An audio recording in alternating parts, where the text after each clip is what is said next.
story. But when Rich Paul, his agent and longtime friend and business partner and the best agent in the sport, puts out there the statement basically saying, we get why the Lakers want to operate for the future. Totally cool with that. No fighting on that. LeBron wants to win a title now, and Lakers fans, like one Chris Canty, will tell you the Lakers can't win a title with this team as is. So what exactly now happens? So I ask you both.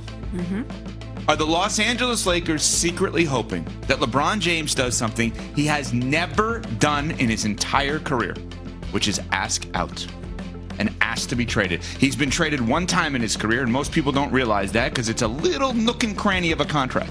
Technically, it was a sign and trade to Miami, but LeBron from Cleveland. LeBron James has never left the team with years left on the deal. He has always left as a free agent. He's also never been in a contract where it's an expiring deal without a +1.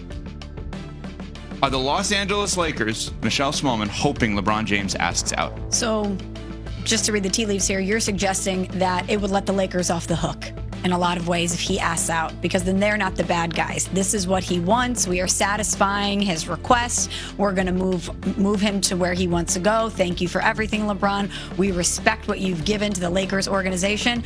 But he then asked out so they can wash their hands of it and now just satisfy the Luka timeline and say, this is who we're going to build around. We don't have to worry about maximizing this short window with LeBron. And now financially and from an asset perspective, we're in a different position moving forward. That's correct. And whoever it is that you get back in return, and reminder, LeBron James has a no trade clause, which is like they can't wake up this morning and trade him to the Hornets, right? Offense, Hornets. But he has a no trade clause. So he could say to them, I want to be here unless I can go there. But now here's the other part of it. With having a no trade clause, if I know everybody wants to put him on the Cavs. The Cavs, in essence, I'll do it this way, would have to make 2 deals to make the 1 deal. They'd have to get off of 1 guy or 2 guys' contracts and then trade other guys. Yeah. So does LeBron want to go back to Cleveland if 4 guys are off the team? No, of course not. It's going to want to be a 1-for-1. But again, I ask the same question. Do you believe the Lakers want him to ask out? No, I don't know that the Lakers want him to ask out because I don't know what the opportunity cost is in terms of the $50 million in LeBron's salary, what that keeps you from acquiring this summer, right? You're starting to see a lot of franchises position themselves to have cap space in 2026, presumably because they think that the guys that will be available for trade or the guys that will be available in free agency are better than this summer. So I don't know that the Lakers are in a position where they want LeBron James to demand a trade. I think for the Lakers, being able to have LeBron retire in their uniform, have that be the last jersey that he ever puts on, adds a little level of cachet, brings more to the Lakers' lore. So I think that's ultimately what they're hoping for, that this is the final season for LeBron James. This is going to be the record 23rd season in the NBA.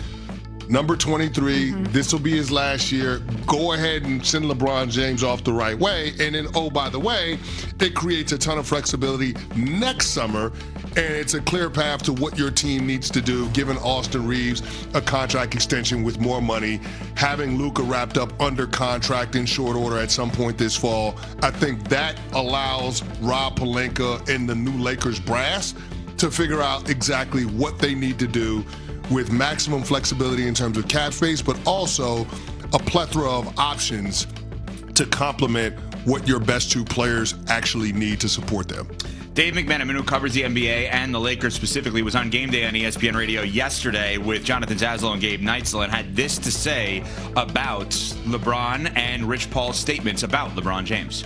Rich said that Clutch Sports and LeBron are going to be closely monitoring what the Lakers do now that he has opted in to make this team more competitive, because he recognizes that whatever time left he has in the league, he wants to be competing for championships.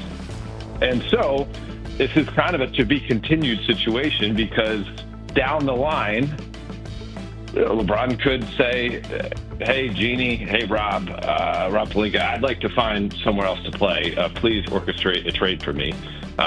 Because I don't like the direction this team is going to. I'm not saying that's going to happen, but based on Rich Paul's statement, they at least open the door to that possibility. Yeah, and let me be really clear. I believe this is the closest that we have ever been to a true LeBron James player-for-player trade. I don't believe we've ever been close before. Woj a couple of years ago, remember, reported and Ramona Chubbard at the deadline that the Warriors and Lakers were talking and it never got anywhere? Yep. I believe right now, this is the closest we have ever been to an actual player-for-player trade. And I'm not suggesting he's going to get traded. I don't think we've ever been in this kind of moment before. So the opt-in is more about LeBron James knowing he's not going to get this kind of money anywhere else. Well, and here's the other thing. Here's the dirty little secret. And Brian Windhorst alluded to this a little bit on the free agency frenzy last night, 5P to 7P, with Tim Bontemps and I. It may come off as possibly LeBron wanted a contract that the Lakers wouldn't give him. Sure. That maybe he wanted that 1+1 or whatever it is with optionality, and the Lakers said, no, we're not building around you. We're not going to be held hostage by you anymore. And that's totally plausible, but what I don't buy is that a guy that's worth $1 billion is going to haggle over $10 or $20 million in salary this season. I have a hard time accepting that. But maybe it's the years. Maybe the Lakers are saying, we don't want you for a certain amount of years. So I ask you, we'll play fake GM. Well, if the Lakers don't want him for X amount of years, what guarantee that you have that another team wants you for X amount of years? So again, I come back to this conversation. I don't know that LeBron James is angling for the Lakers to trade him. That way he gets his preferred destination and the kind of money that he's looking for. So you think he's angling to trade Austin Reeves?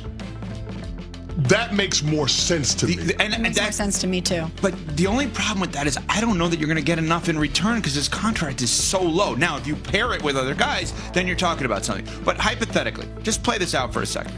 If LeBron James went to the Lakers and he said, I do want to get traded, what teams do you think he'd be interested in? Cleveland and New York? Nobody else. Okay, so I would add the Golden State. I would add the Warriors. Yeah, I would. I would add the Warriors because remember what you said, CC, was California, close to his family, close to his other son Bryce. Yeah, Golden State makes sense. That allows that to happen, right? So the reason that New York and Golden State make even more sense than Cleveland, fit-wise, Cleveland makes more sense going to the East, etc. The reason it makes more sense is because you can do a 1-for-1. So let's just do a round of who says no. Karl Anthony Towns for LeBron James. Who says no? Oof. The Lakers. What's the fit with the Knicks, though? I don't know what the fit with the Knicks would be. Well, New they York don't have a coach. You can certainly hire a coach. Well, certainly he loves that job, being able to play GM and hire the coach. But I just don't know what the fit would be with the Knicks, with Jalen Brunson and you've been saying they need a best player. They do. He's the best player. They do. But everything orbits around LeBron James in terms of what a team does offensively. So you think the Knicks say no? You think? Well, with the Lakers, I'm just wondering defensively if. Oh, it's a disaster. That's Austin what I'm Reeves, thinking. Karl Anthony Towns, and Luka. I can score on that team. Yeah. That's what I'm saying. Like, is that really what you want to bring in? Another guy you have to worry about having a deficiency Being bad defensively. on the defensive side of the ball? They already got enough of that Correct. with the Knicks. All right, That's why I'm like, if I'm the Lakers, I'm thinking, Who says no? LeBron James for Jimmy Butler. Straight up. No picks, nothing else. Straight up. Who says no? Mm-hmm. I would say the Lakers would say no, right? Yeah, I don't know about that. Defensive-minded player. Sure. Next to Luka. Better Sure. defensively than LeBron. Not as good defensively as he once was. LeBron's been dying to play with Steph and Draymond. Yeah. I don't know. That one's more plausible to you? That one's more plausible. It's more than New plausible. York. I mean, you'd have to have something to sweeten it if you're the Los Angeles Lakers. You'd have to throw in something else. I don't know what that something else is. But Yeah, I'm just saying, here's the thing. I think if you're going to play listen, everyone over the last 24 hours has started to play fake GM with LeBron trades, right? We've all gone there mentally. Do I think he's going to get traded? No. Do I think it's the best possible chance he's ever had to get traded? Yes. I agree with that. That doesn't mean he's going to. No, but I agree with that, which is why if he wanted to go somewhere else to contend for a championship, why wouldn't he just decline the option and sign somewhere else? Maybe he doesn't want to play 3 more years. And remember, on a sign and trade, you have to have a contract of 3 years. Now, it doesn't have to be 3 guaranteed years, but on a note on a sign and trade. No, I'm not saying a sign and trade. I'm just saying decline the option and try to figure. Well, he'd have to be a sign and trade in order to create space the money to go somewhere else. Yeah. But I mean, unless he's going to play for free, kind of for him. I mean, at this stage, though, wouldn't it be worth it? Right. So if that's the argument. If you had an opportunity to compete for a championship, wouldn't it be worth it? Yes. I know it seems weird, but like no, that's the interesting part about the statement. On a mid-level exception, going to some place that's over the cap, it makes sense for LeBron James to be able to slide in with whatever they got. I get it. You don't want to disrespect LeBron James by lowballing him, but if the goal is to contend at a championship level and I hate counting somebody else's money, but he's a billionaire athlete.